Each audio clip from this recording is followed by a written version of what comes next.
everyone, and welcome to Letty Does Playing Lone Wolf, The Huntress, Echoes of Eternity, Part 1. So, final book, new action chart, new glasses, new hair. Hair's a mistake. Hopefully it washes out. More on that some other time. But, I have here Echoes of Eternity, which is the final book in the Huntress trilogy. For those of you that have not seen any of my other Huntress videos, I suggest you go check that out just so you can know how the hell we got here. But the short of it is, in my last book, I was in the Serpent Swamp searching for answers of who I am. I may have gotten some. And I had to travel with Faricia, who is my maybe girlfriend, companion. And I had to save them.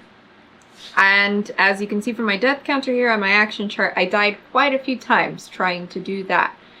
And I have kind of saved them. They are still infected with the kunai parasite, but I have given them a mysterious flower in order to keep the worst of the symptoms at bay. And I've promised them that I am going to return with something that will hopefully help them. I transferred over everything from my other action chart because it was like fading because of all of my erasing and there was just a lot of marks. So I have here all my hunting arts that I had before. These are the two weapons that I had.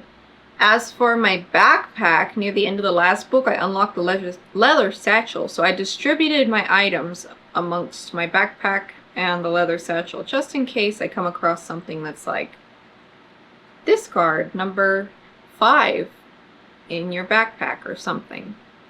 I want to be able to have that spread out. As for the special items, I have stuff that I don't think I'm going to need to erase here up at the top, just kind of like next to each other. And then in individual rows, I have stuff that I think I might need to erase or rewrite or mark down here. And as for my knowledge, this is what I transferred over. I don't think I need the knowledge of the cabin keeper's journal, but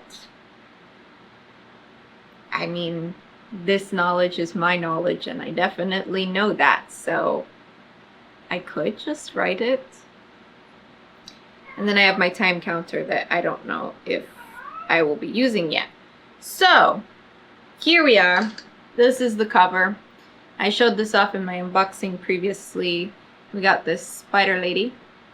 And then I guess this is me. I don't know. There's like a little skull right there. Maybe some Gandalf stuff is happening and I've come back as Huntress the White.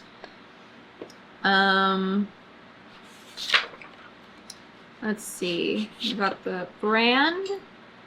So, oh, maybe I should read the back. So this is the back, Echoes of Eternity. Many centuries ago, there was an island known as Voltak, a place of learning where it is said sickness and sorrow have been defeated. Then Nar destroyed the island forever, creating in its place the Desire Trench. It is a place that no one dares to sail but for you. It is the one place you can find the truth of who you are. In Echoes of Eternity, the final book of the Huntress trilogy, questions long asked may at last be answered. But tread lightly, for in uncovering your past, you may unearth a betrayal thousands of years in the making. How the story ends is up to you. Will you learn the truth, or will you be crushed under the hand of Nar? I hope I learn the truth. I'm about to be 3 books in for the truth. So this is Voltak. We have here, I guess there's a statue here. It's kind of been eaten by the fold. Raven Rock, Little Sister Islands, ruins of huge fallen golems. So, I don't know. Destiny's Boulevard. The Spear Path. And this is it from the side. So there is just a giant statue right there. Guess we will see. Oops. Okay. So I am going to read that. The story so far. Summer has ended and the season of Hestangor is settling over Magnamon. In Summerland, that means colder weather, the first smell of snow drifting down from the mountains, and the celebrations of the harvest. But you are not in Summerland. You lean on the gunwale of a longboat, its sweeping prow curved above your head in the visage of a hissing snake. Exhaustion heavy on your eyelids, you stare out at a sunset sea, an endless expanse of rolling waves made golden by the day's end, broken only by a smoky smudge on the farthest horizon. That is your destination, the Storm Veil. There is no need for you to row, for the boat does not turn from its course, nor slow its pace across the water, but carries you ever forward toward that dark line.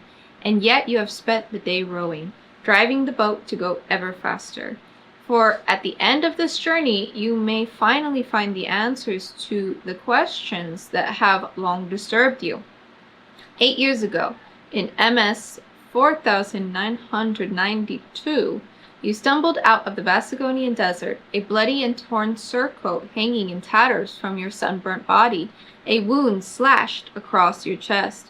You had no memory of how you came to be injured, no memory of anything except the skills to use a blade. In the years since, a name has been attached to you by the princes and nobles who buy your sword, the grizzled veterans at whose side you fight, the bureaucrats who send you against the beasts terrorizing their land. They call you the Huntress. To them, it is a name with meaning, a name of power, and a promise that a job will be done, and be done well. But to you it is little more than a placeholder, an attempt to cure a symptom when only the truth will heal the sickness. Your quest to discover who you are has never been an easy one, but rarely has it been as desperate as it is now. The Storm Veil is a place few ever venture and even fewer return from. Never moving, never common, it hangs over the deepest part of the Desai Trench in the middle of the Gulf of Tentarium, already the deepest waters in Magnamon. They are said to have been created by the touch of Nar, god of evil, and his influence is rumored to linger there still. Now, as the sun dips beneath the horizon, so too do your eyes finally close. Your mind, flooded with thoughts of Nar and the quiet, mysterious mythologies that cling to the dark places of the world, the way shadows cling to doorways, falls into dream. It is a dream without images, a dream only of a voice so sweet and lovely it hurts your heart to hear it, as though it belonged to someone you very much want to see again. That you cannot remember who this is makes the hurt all the worse. Hear me, little one, the voice says, for this is the story that begins all stories. When it ends, so too will all the others. In the stillness before time, the gods of good and evil existed without shape or form, with only their hatred of their opposite to keep them company. Then Ishir, whom we know as the high priestess of the moon, came to Nar, the king of the darkness, and made a peace. And from this balance was born Aeon, and all the myriad worlds of life within it. The peace did not last, for it is not in the nature of gods to be still. One by one they claimed the worlds as their own until at last only our world of Magnamon remained, which they fought over to this day in a constant war, a game in which we are the pieces. First there were the dragons, whose godlike powers of fire and ice gave life and destroyed it in equal measure. They fought amongst themselves until there were none left. Chaos reigned and the planet reshaped itself. continents breaking apart and clashing together. When it was done, the old races crept from hiding and began to build their civilizations. Then came Agoroth the Damned to dominate all life, and the elder Magi who opposed him. They bound Agoroth in a prison that he may never escape beyond the boundaries of our world, and built kingdoms of prosperity and peace.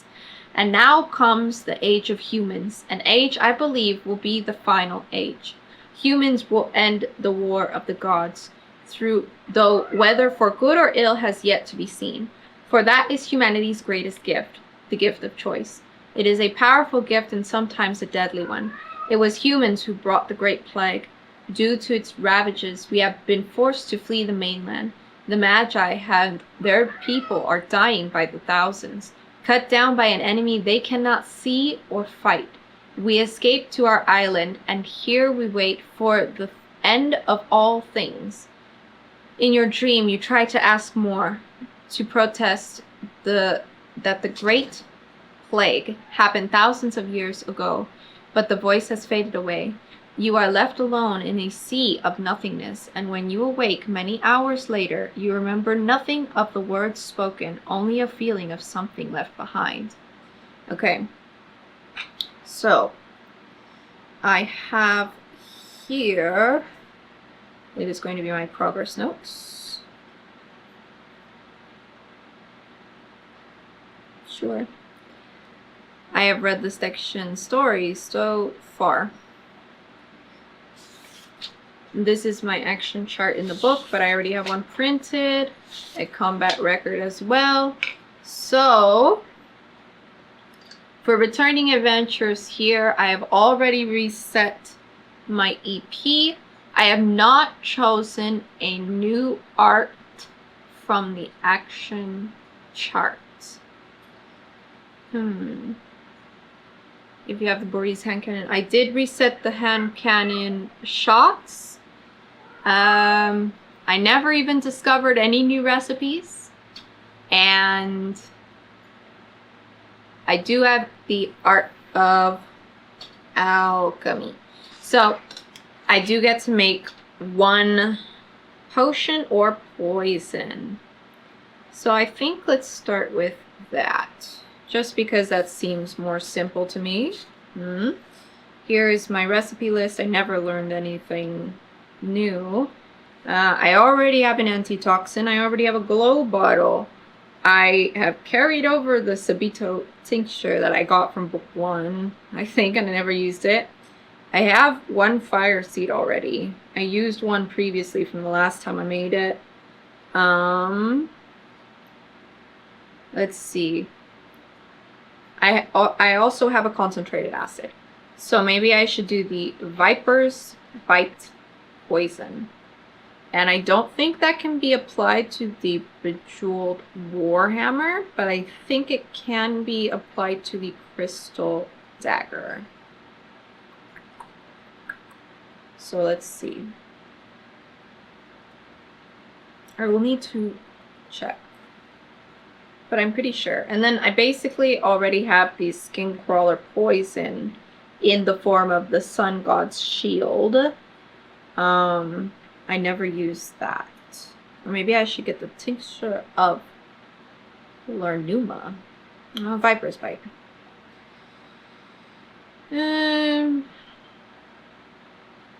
Viper's Bite.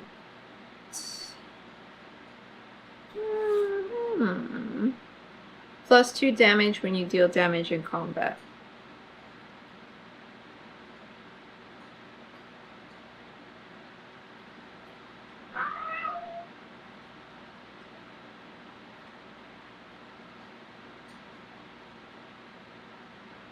Plus 2 damage when dealt.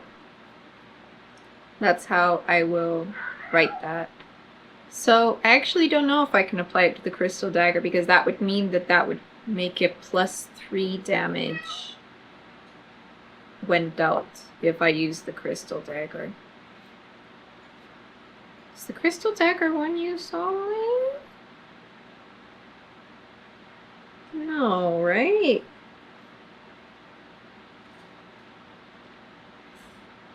I'll just assume it's not. I'm pretty sure it's not. All right. And then finally, my new hunting art. So I've been carrying this dagger for quite a while. There's been a lot of times that I could have used a dagger, but I didn't. Thieves' Touch would have also been good, but I don't know if I need it right now. Maybe Toughness? Let's see.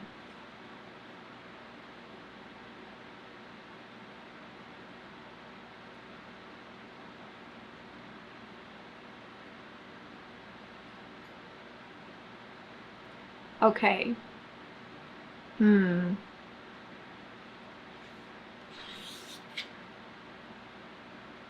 Oh. Brands of the Waking Flame. I already have one. A brand. So... Ooh, Cat Step. I think maybe I need to do this one. So I can be able to throw daggers. That might be good. I have a gun though, so...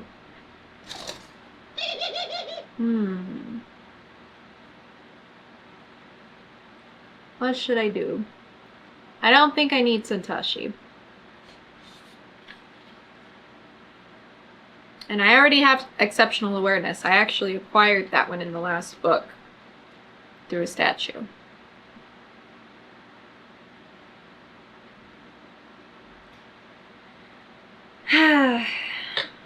Okay, let's do the Fast Z car. Then I can start throwing stuff. Can I throw my crystal dagger? Should I throw my crystal dagger? I don't know, but I'll have the option to, right?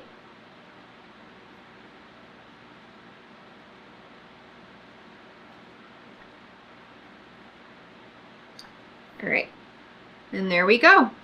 So we actually ended up filling up all the hunting arts thing. I have all 8 of them, so that's pretty cool. Hopefully I can go into town and use up my money. I have so much money and I never used it. Because I just keep avoiding going into town, I suppose. Okay.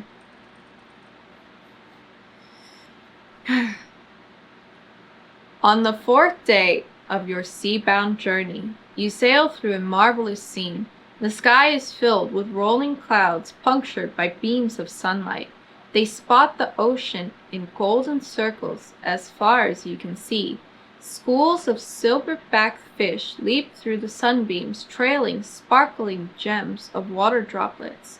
Seeing them, your stomach growls. You have been conserving your dwindling rations, unsure of the next time you might find land. You have not eaten in 2 days. If you have a meal and wish to eat it, turn to 134. If you would prefer to take this opportunity to catch a fish, turn to 175. Like with my dagger? Well, I don't have a meal. I should have some meals because that's what really screwed me over in the last book. But I'm at sea, so I have no opportunity to get one. Okay. Then we are going to go to 175. Let's catch some stuff.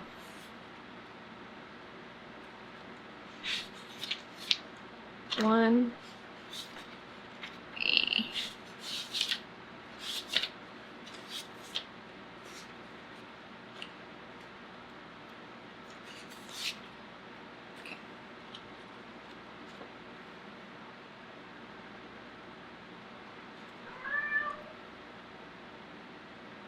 You take up the oars and row once against the waves. It is all the signal the boat needs. It slows to a stop in the middle of one of the sunbeams and does not drift further. as though anchored to the spot. You can see the fish swimming all around the boat, an elegant choreography of movement. Do you have a fishing rod and bait? If so, turn to 202. If not, then you know the only way you will catch breakfast is by going in after it. You strip down to your small clothes and dive into the sea. The only equipment you can take with you is a single dagger. If you have one, you strap it to your waist with your belt. The water is cold, but you acclimate quickly.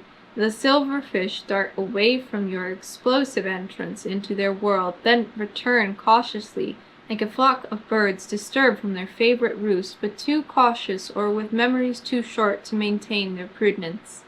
You reach out to catch one and almost do it, fingers brushing against the scaly body as it slips through your grasp. You surface, take a deep breath of air, and go back under to try again. Pick a number from the random number table. For each of the following you have, add 1. Exceptional awareness, thieves' touch, lucky coin. If your total is 4 or higher, turn to 22. If your total is 5 or higher, turn to 144. This says 4 or lower. I am not using my crystal dagger to catch some fucking fish. I will take the hit. I am not using my crystal dagger to catch some fish. I am sorry. Okay, rolling. That went far. Well, that's a 9, so I had some of those other things. I don't even need them.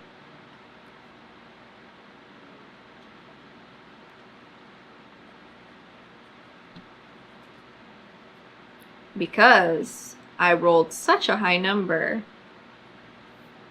Let's go. 144.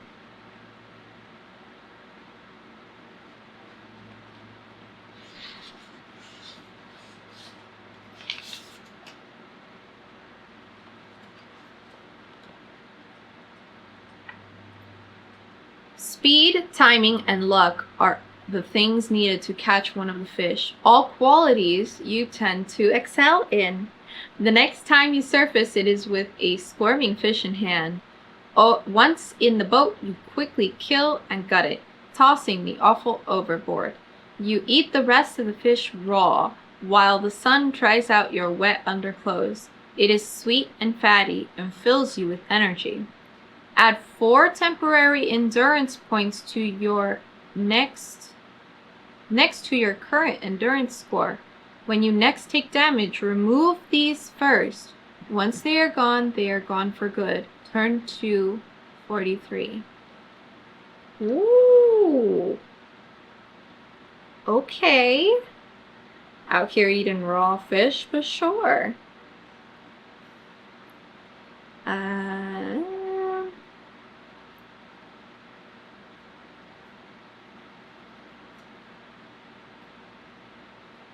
Okay. I will just write +4. Yeah. That's sufficient. And I next need to go to 43.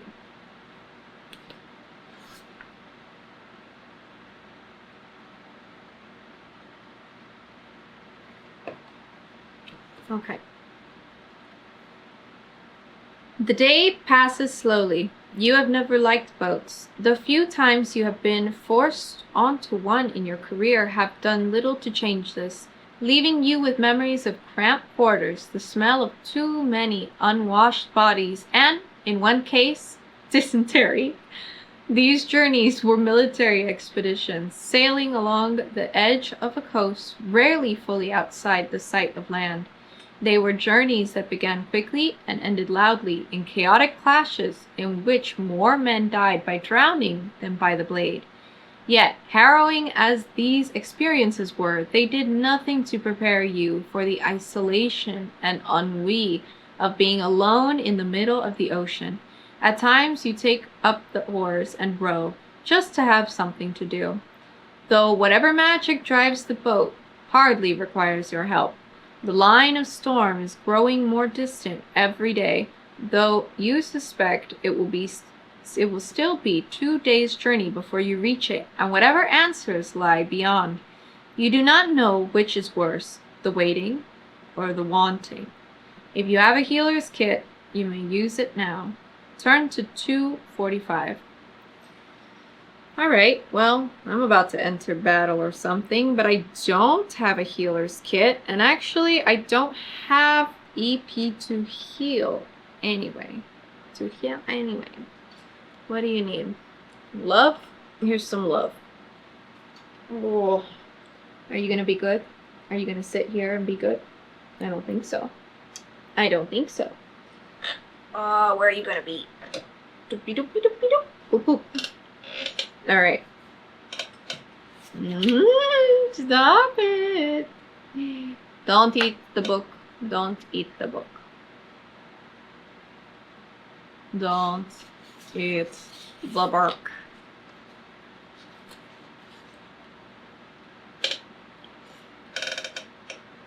Sundown transforms the ocean into another world, one you are helpless not to admire.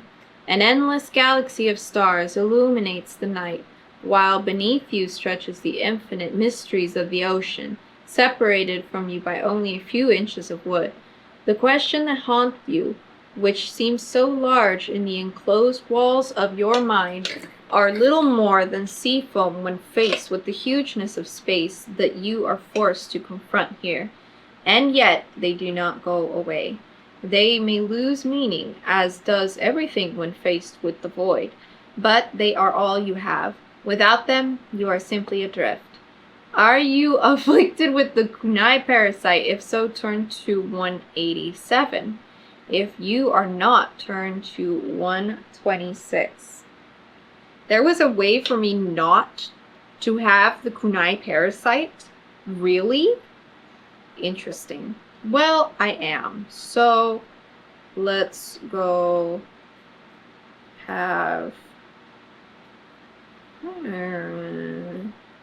sites. Don't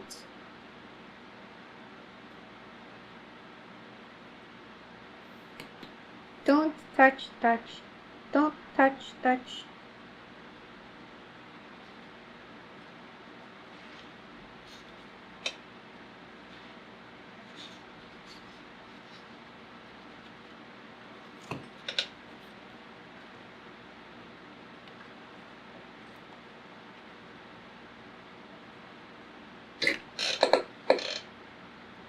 You are still admiring the stars when your chest tightens so suddenly and painfully that you roll to one side, curling into a ball and gasping, momentarily unable to breathe. The episode only lasts a moment, but it leaves you shaking and weak. Worse than the lingering pain is the sensation of something moving through your chest, settling back into rest. It is the kunai parasite, the unwanted gift from the Cerner twins. Right now, it is content to sleep and grow inside of you, but given enough time, it will awaken. And when that happens, your mind and your body will no longer be your own. For the rest of your adventure, whenever you are in combat, subtract -1 from your combat ratio.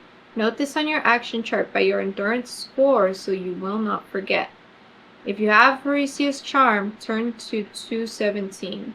If not, turn to 126. Okay. If you are in combat, subtract -1. So that's a double negative, actually. I feel like it should say add -1, because if you subtract -1, then that is +1. No?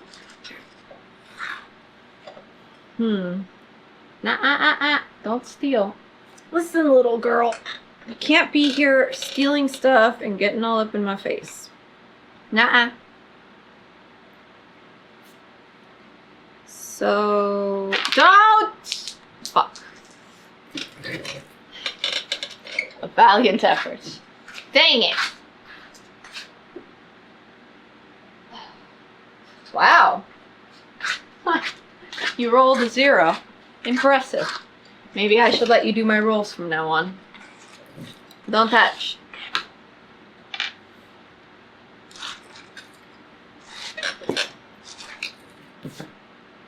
Cat. Anyway.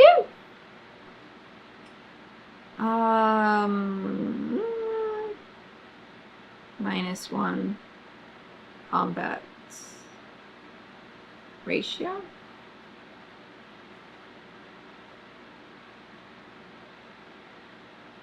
Have charm.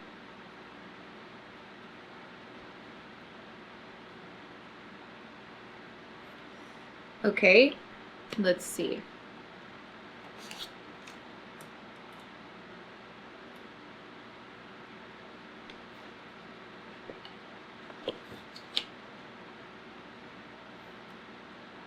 As you massage the pain out of your chest, your hand becomes entwined in the necklace given to you by Faurecia. Running its beads and silver charms through your fingers makes you feel better. You remember Faurecia doing just this when she was nervous or thinking. You wonder if she made it safely back to Dalibu, and if the curative you gave her is still suppressing the parasite. You remember your promise and hope you can find a cure and live to bring it back to her. With thoughts of the vaqueros in your mind, you fall asleep. Erase the -1 penalty that you just added to your action chart. Turn to 126. Oh, okay. Don't.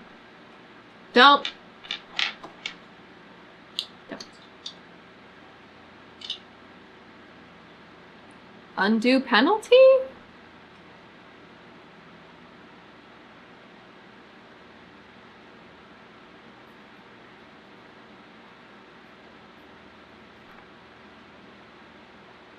And then like a little arrow. Yeah. Never mind the penalty. Sweet. Okay. Oh, that was going to be like so sad. I was already mentally preparing, like, how am I going to do this? 126. Okay. Oh, I guess you wouldn't have the kunai parasite if you only do this book. Okay. Right, because you wouldn't have done the other book.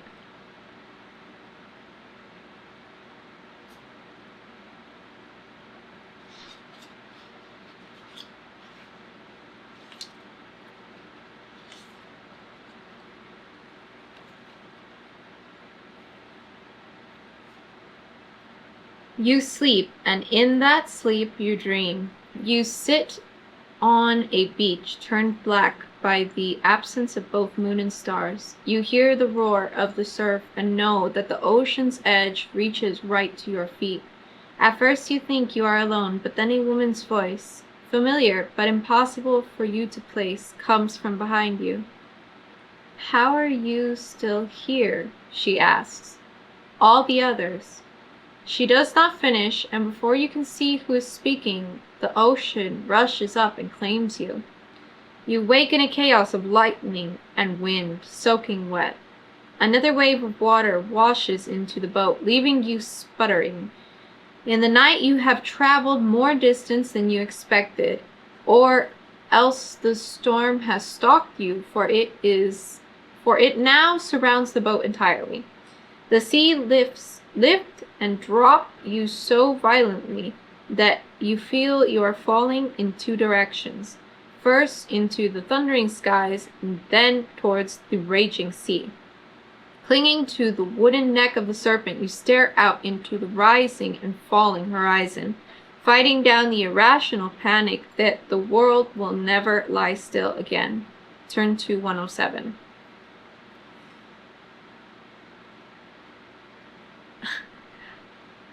Traveling by boat is so dangerous in the lone wolf world. Just stay off the boats.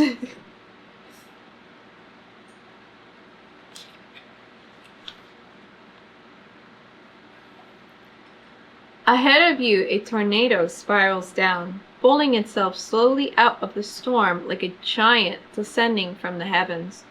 Out of this whirlwind, 5 whipping tendrils emerge. each a nebula of cloud and lightning the size of a city street. They slam the ocean around your boat with deafening booms. Do you have the Void Amulet? If so, turn to 181.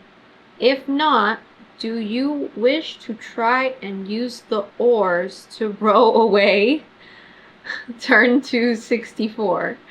Or do you mean to face this guardian and push beyond the storm veil? Turn to 159. I do have the Void Amulet.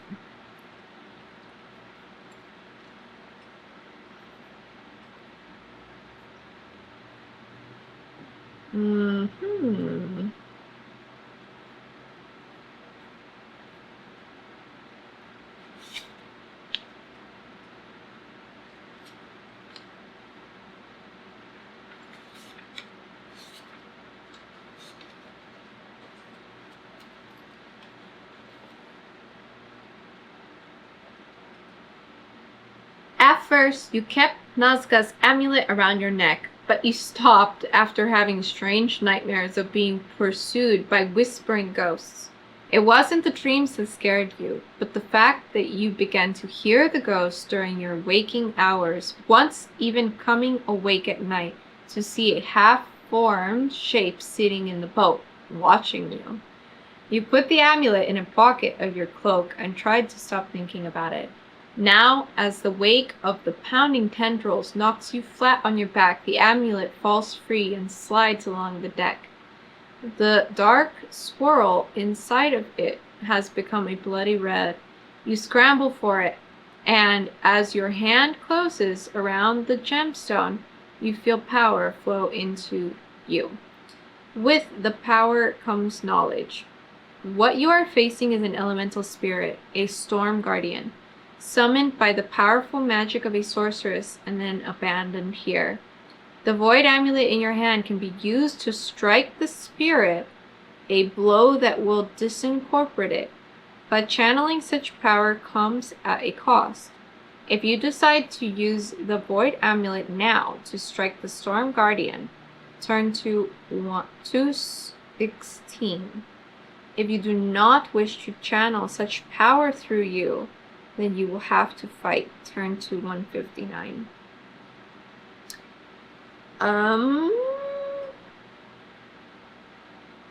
Well then. Okay.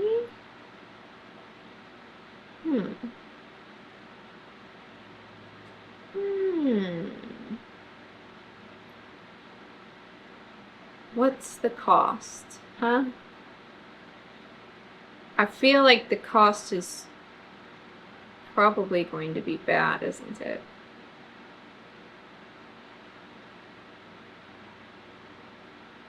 Okay. I think maybe we'll have to come back to this page if this doesn't go well. If you do not wish to channel such power through you, then you will have to fight. Turn to 159. Yeah, I don't know. The last time I channeled power through me, my face got messed up, so I probably shouldn't do that. I can't just shoot the Storm Guardian.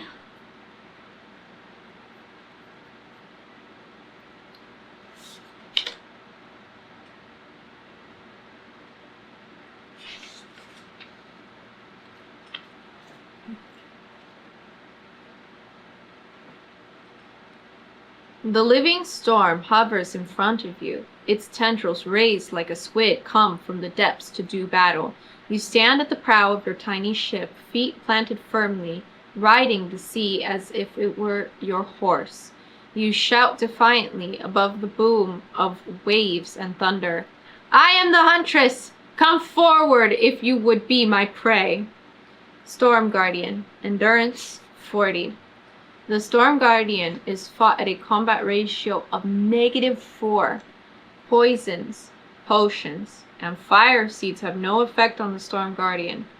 Indeed, it can only be harmed by magical weapons. If you have any of the following, you can fight, and instead of any of the weapon's normal bonuses, deal double the damage you deal.